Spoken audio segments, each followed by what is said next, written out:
Guys, I just did the most courageous thing that I'll do all weekend, and that's watch Thunder Force, so you don't have to.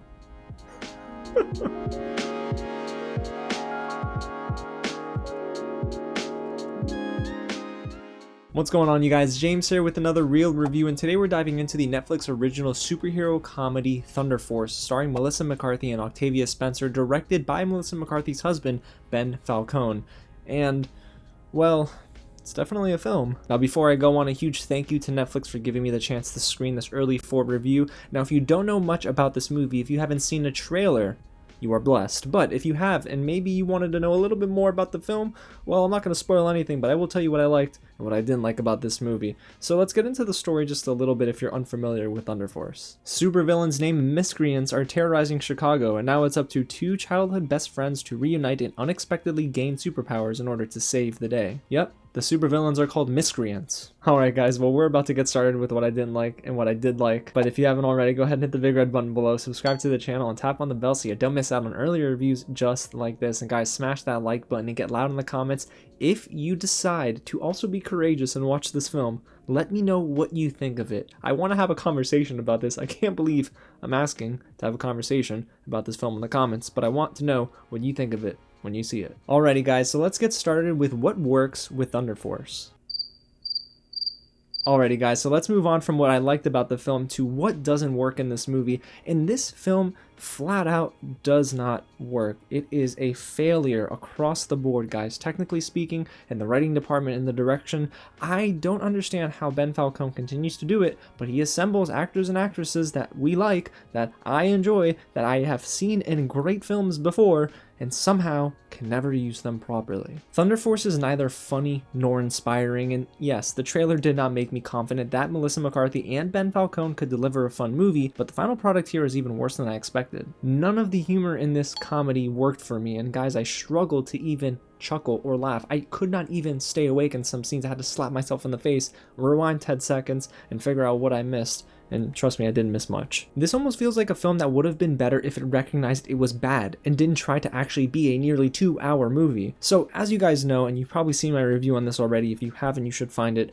Cats is not a good film, okay? It is arguably one of the worst movies of the past decade, but I think that this might be worse than Cats. I know. Bold statement. At least with Cats, there's 1 or 2 songs that were bearable and some elements that I could tell you that, hey, I kind of enjoyed. But here in Thunder Force, there's nothing redeemable about this movie. And that's the thing. Melissa McCarthy gets a lot of hype. I've never understood it, but she is a funny person sometimes, and I could see that, but I think she just continues to work with her husband in these awful scripts, and it just never pans out well for her, and she's always starring in movies that are never above that D-level quality. And I know we talked about this earlier, but how the heck does Ben Falcone continue to get together such great actresses and actors like Octavia Spencer, Jason Bateman, Bobby Cannavale, and Pom Klementieff?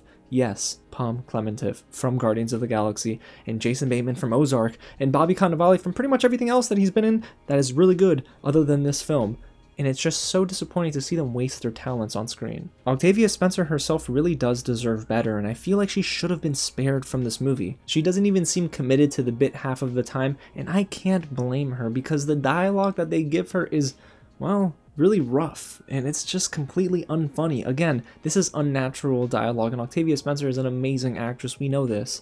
But in this film, not even Octavia Spencer can save it. And when it comes to everything outside of the acting and the writing, absolutely nothing about the movie is intriguing, fun, or executed well. The sound design is awful, and then you have the overly used generic gasp audio tracks. And we don't need that. We're in 2021, just have people gasp in a crowd. You can do it, it's not hard. But instead they use terrible sound effects. Even when Pom Klementieff is just blasting her way through buildings, it sounds totally generic. It's dated. Everything about this movie felt dated. And even the score is something completely forgettable, but I shouldn't be surprised because both the cinematographer and the composer from Superintelligence, which is, you guessed it, another Melissa McCarthy movie, found themselves working on Thunder Force. The narrative here is also a stinker and just really dense. We open the film up in the first 10 to 15 minutes with building the foundation to Emily and Lydia's friendship. Emily is Octavia Spencer and Lydia is Melissa McCarthy, and they're supposed to be best of friends. I mean, we don't get that sense. I mean, clearly they don't have the best chemistry on screen together anyway here. And the movie is trying to tell us that they are friends. Every single scene, they are always having these characters tell each other, remember when we did that as kids? Like, stop it. You could have just showed us and we would have remembered. We're not children. And then Thunder Force uses a trope that I am just so sick of seeing in comedy films, and that is just using pop culture references to appeal to millennials and older people saying things like Fortnite or using running jokes that really aren't funny. Melissa McCarthy spends about 2 separate scenes making Fortnite jokes, I'm not even kidding guys, and trying to do this dance, the floss, and making other references to millennials. This usually comes between her and Emily's daughter in the film, and it, again, just unnecessary. Why are we padding the runtime for this film? Can we move on? It's not hitting. And when it comes to overusing tropes, we get a training montage here that lasts for far too long, and then another moment between Jason Bateman, who is literally a man with crab arms, dancing to a 1980s rock ballad with Melissa McCarthy. Crab arms. That almost sounds hilarious, guys, until you watch it and then realize you're wasting your time. So overall, you guys, Thunder Force is, if you haven't guessed it already, a movie that I do not recommend you spend your time with this weekend. This is the kind of movie that comes on TV at 2 a.m. that you stumble upon randomly and think, huh, there's a reason this movie is airing at 2 a.m. when no one's watching it. And when it comes to comedies, this is just a travesty of a movie. And it's not even something that I can tell you is so bad, it's worth watching.